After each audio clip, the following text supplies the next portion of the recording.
This is 7 News at 5. Also on 7, Governor Ron DeSantis taking on businesses enforcing vaccine mandates, and he's calling state lawmakers back to work early for a special session to pass legislation in his favor.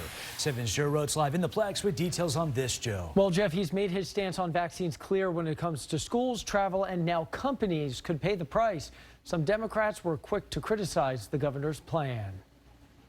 I think it's something that needs to be done now. I don't think you can wait until next year, because I think a lot of these deadlines are coming up between now and the end of the year, where some of these people are going to get fired. Governor Ron DeSantis Thursday saying he plans on getting the Florida legislature back in session before the end of the year to take up the issue of workplace vaccine mandates in the state. Where you have these aggressive potential mandates, which could potentially lead to many people losing their jobs. Some have already been terminated, and we need to provide protections. DeSantis outlining policy goals for the special session, including holding businesses liable for adverse reactions to vaccines, removing legal liability protections for employers with vaccine mandates, and added protections for people fired for not being vaccinated.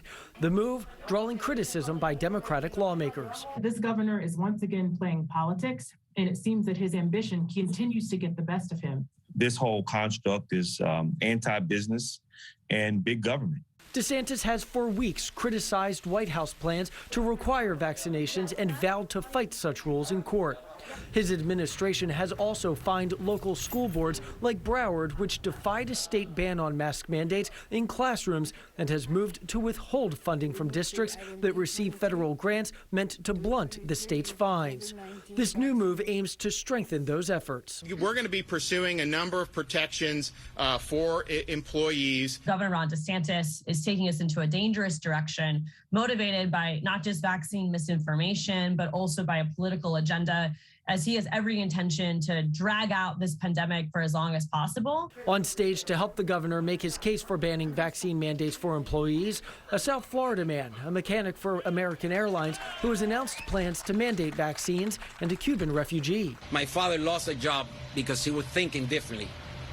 He didn't agree with the government. Now, seeing what's going on here, I'm really scared. Also speaking was Florida's Surgeon General, arguing mandates are not the way to get our economy back to normal. The vaccine mandates, as we now know, these vaccines are not preventing transmission. So this idea that the vaccine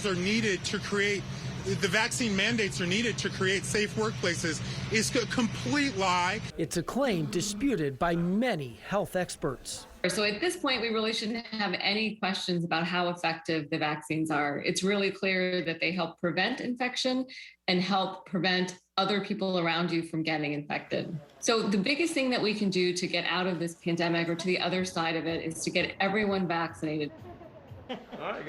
Now, the governor plans on a November date for that special session. Florida's regular legislative sessions begin in January. We're live in the Newsplex. Joe Rhodes, 7 News.